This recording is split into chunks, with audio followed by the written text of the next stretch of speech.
cette fameuse organisation que j'ai, qui est parfois tordue mais efficace, car elle m'a permis de beaucoup avancer cette année pour moi. Donc tout d'abord, pour ce qui va concerner la maison, j'ai une boîte de stock, ça évite que ma mère en rachète dans l'année. Donc tout ce qu'elle a acheté là, je le mets dans une boîte là, et c'est donc mon stock, ça évite qu'elle revienne en acheter. Et donc moi je les ai à la maison, à disponibilité. Dès que je rentre à la maison, je peux les mettre dans ma trousse s'il me les manque dans la journée. Ensuite j'ai une autre boîte, mais ça tout le monde ne l'aura pas, étant donné que je suis quelqu'un qui a énormément de fluo. J'ai tout mis dans la même boîte, donc il y a des stylos à bic et les fluos comme vous connaissez tous qui surlignent en plusieurs couleurs, en différentes tailles, tout ce que vous voulez, mais c'est à la maison et ils me servent tous. Ensuite, toujours pour la maison, j'ai un planning comme ça pour ma semaine. Donc comme vous voyez, je l'ai séparé en deux avec un marqueur parce que la ligne là n'y était pas. Et au collège et au lycée, on a une semaine sur deux pas les mêmes matières. Donc c'est pour organiser 2 semaines et non une seule. Donc il y a tous les jours, par exemple si j'ai un contrôle là, j'ai pas les magnettes là sur la main, mais j'ai des magnettes avec écrit contrôle, DM, exposé, et je mets la magnette au jour où je vais en avoir un. Ce qui me permet de ne pas forcément ouvrir mon agenda le week-end pour regarder ce que j'ai pour la semaine d'après. Donc je l'ai fait pour la semaine A et la semaine B, ce qui correspond à la semaine 1 et 2 au collège. D'où les fluos de différentes couleurs qu'on avait vu dans la vidéo précédente aussi. Ensuite, toujours pour la maison, mais aussi le lycée, c'est l'agenda. Donc là ça va être un peu plus compliqué, mais ça marche très bien si vous le tenez. Donc déjà à la fin je vous conseille de mettre, sauf si vous avez déjà une note, une feuille pour tout ce qui est vos codes pronotes et les adresses mail des professeurs. Ça évite de les chercher partout et de jamais les retrouver de façon. Ensuite, à la fin, j'ai fait ceci. Donc il y a 3 parties, mais la troisième est plus loin. Donc il y a une partie, je les ai appelées organisation de l'agenda. Donc il y a les codes. Donc en bas de mes pages, je vais faire des petits carrés comme ceci, avec plusieurs choses à accomplir selon le jour que c'est. Quand tous les devoirs sont faits, que les contrôles sont faits, que les leçons sont apprises, je mets que c'est fait.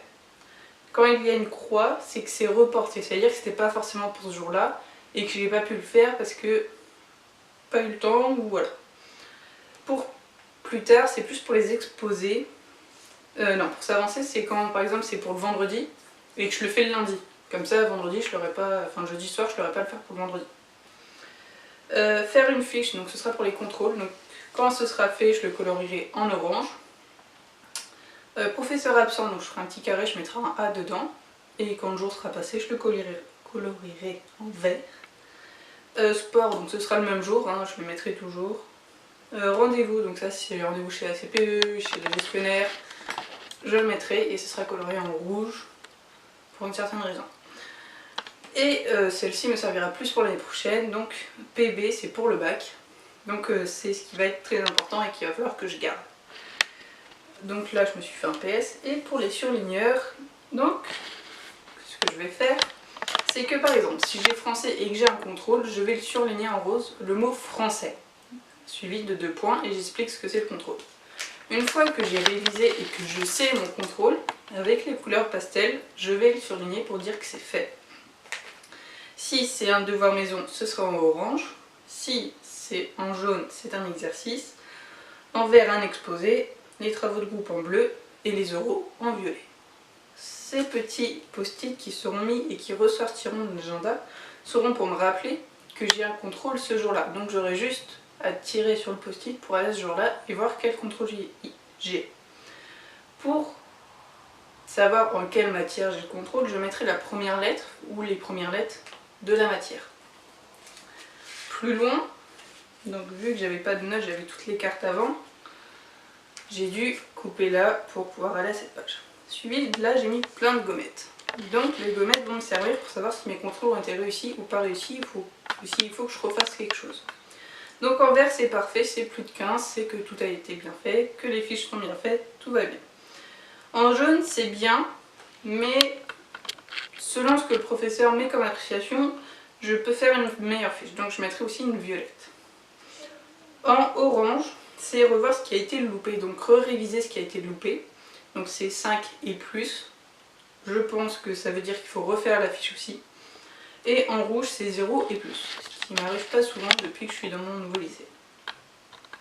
Donc en violet, c'est faire la fiche. En rose, c'est les devoirs maison, donc je les mettrai soit sur les contrôles, soit dans l'agenda, je sais pas trop encore.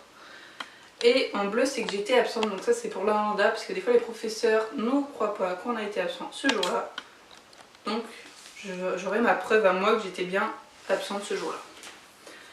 Donc ce sera tout pour l'agenda, ce qui est déjà beaucoup je pense. Donc bien évidemment je le tiens, je ne dis pas ça comme ça et je ne le ferai pas, non c'est fait pour que je le fasse. Et donc pour le lycée, donc là c'est vraiment dans le lycée, ça ne concerne pas trop la maison. Là j'ai 2 sortes de cahiers mais c'est le même principe. Donc au début de mon cahier, je vais peut-être pas montrer celui-ci parce qu'il y a l'adresse mail de mon professeur. Donc au début je vais tout simplement mettre en fluo ce qui va concerner ce que je fluote. Par exemple si c'est une date, je vais le surligner en jaune. Comme ça je sais que tout ce qui est en jaune c'est les dates. Avec tout ça il y a les personnages, étant donné que là je suis en français, on a des personnages, du vocabulaire, les définitions, tout ce qui va être divers qui est un peu moins important, et en rose ce qui est important. Donc c'est pas le même rose, hein. Et il y a une petite accolade pour dire sauf sur les fiches, car évidemment c'est là que j'ai pris le cahier. Sur mes fiches, j'utilise plein de couleurs. Donc ce qui va concerner les fluos au début du cahier ne concerneront pas les fiches. Effectivement, mes fiches sont accrochées dans mon cahier, tout simplement pour que quand j'ai fini le chapitre, je mets les fiches là. Comme ça, si on a besoin de retourner, si le professeur nous dit allez voir cette leçon-là, je sais que j'ai mes fiches et que j'ai pas besoin de chercher dans tout mon cahier une définition ou quoi que ce soit, les fiches sont là. Les trombones, les accroches, j'ai plus qu'à regarder et à chercher ce que je veux. Ensuite, est-ce que j'ai sur ce cahier-là? Oui. À chaque fin de chapitre ou de séance, je vais colorier le haut de la page en haut, d'une certaine couleur, différente si possible, pour dire que c'est fini et quand je vais aller à ma page, j'ai pas besoin de chercher tout le temps, je cherche juste la couleur dans laquelle on est, ce qui sert quand notre cahier est, quand on doit s'en servir de la fin et au début. Ça nous permet de retrouver directement notre page et de ne pas avoir à chercher 10 000 ans notre page. J'ai aussi un petit conseil pour votre sac à dos. Si vous avez comme moi une poche devant et que ça vous est arrivé de vous faire voler des choses, déjà ne mettez pas votre calculatrice devant, c'est la première chose qui sera volée. Et ensuite mettez le plus de choses possible, même si c'est inutile. Par exemple, moi j'ai des bonbons à la menthe, j'ai un baume à lèvres alors que j'en ai un dans ma trousse. J'ai mes clés, j'ai ma carte de bus normalement aussi dedans, j'ai mon aérosol et j'ai un miroir. Alors pourquoi mettre beaucoup de choses? Parce que si un voleur veut fouiller dans votre sac, s'il veut une chose précise, il prendra plus de temps à fouiller étant donné qu'il y a plus de trucs. Sachant que si vous mettez que vos clés, votre carte de bus et votre calculatrice, il aura très vite ce qu'il veut. Donc comme ça, il est obligé de chercher, donc vous avez plus de temps pour vous rendre compte qu'on est en train de fouiller dans votre sac. Et vous n'avez pas perdu ce que vous avez besoin forcément pour glisser. Donc voilà, sur ce, j'allais oublier ceci. Donc mon classeur, il a 2 organisations. L'organisation santé et sociale et les contrôles, qui sont écrits là, qui correspond aux gommettes. Donc ce que je vous conseille de faire si vous avez un classeur et que vous comptez le garder plusieurs années, c'est de mettre une fiche Bristol avec votre classe où vous avez fait ces choses là. Donc là c'est ce que j'ai fait en seconde, donc là c'était plus de la découverte, donc il n'y a pas beaucoup de choses. Et là je mettrai tout ce que j'ai fait en première, donc dès que je finirai un chapitre je le mettrai là. Donc les fiches Bristol permet de séparer ce qui a été fait durant les années. Et ensuite le trieur. Donc ça c'est bien pour si vous avez beaucoup de matière dans la même journée, ça vous évite de prendre le cahier et d'avoir un sac trop lourd. Donc c'est pour ça qu'il y a des fiches derrière, des feuilles derrière. C'est pour que je n'ai pas à avoir mon cahier, j'écris ma leçon sur la feuille, je rentre à la maison, je réécris le cahier, dans le cahier Et ça me permet non seulement d'enregistrer ma leçon, et en plus de pouvoir soigner mon cahier plus que ce que je ferais normalement. Sachant qu'au lycée on doit aller assez vite. Voilà. Donc j'ai mis des matières, mais pas toutes. J'ai pas mis les langues, parce qu'on a que 3 heures de langue, donc ça sert à rien de mettre les langues là-dedans. J'ai plus mis les grosses matières telles que le français, l'histoire, la géographie, la physique, chimie, la biologie, la santé sociale, tout ce qui va être divers, donc les papiers qu'on doit donner aux parents, enfin tout ça, et les contrôles que je rangerai ensuite dans mon classeur. Donc ce qu'il ne faut pas oublier, c'est que les fiches qui seront là, il faut mettre aussi des copies doubles à la fin, genre là, pour quand vous faites les contrôles, ne pas avoir une pochette dédiée spécialement aux feuilles, ce qui est moins lourd dans le sac et qui permet de prendre moins de place. Donc voilà, c'est mon organisation personnelle, elle me sert énormément et j'ai fait de nouvelles choses cette année qui vont sans doute beaucoup me servir. J'espère que ça vous aidera vous aussi. J'ai peut-être d'autres organisations qui vont venir par la suite. Je vais vous laisser sur ça, j'espère que ça vous aura servi.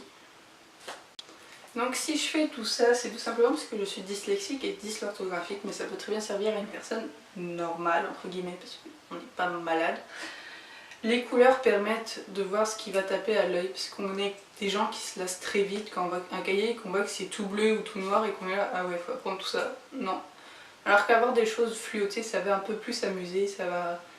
Voilà. C'est une organisation stricte entre guillemets, mais qui peut devenir amusante si on la tient et que voilà, ça nous permet de ne pas être en retard, de ne pas oublier des choses, et c'est très bien je trouve. Donc voilà, si cette organisation vous plaît ou que vous voulez un approfondissement sur certaines choses, parce que j'ai fait très bref, dites-le en commentaire, aimez si ça vous a plu, partagez si vous pensez que ça peut servir à vos amis, et abonnez-vous si ce n'est pas déjà fait.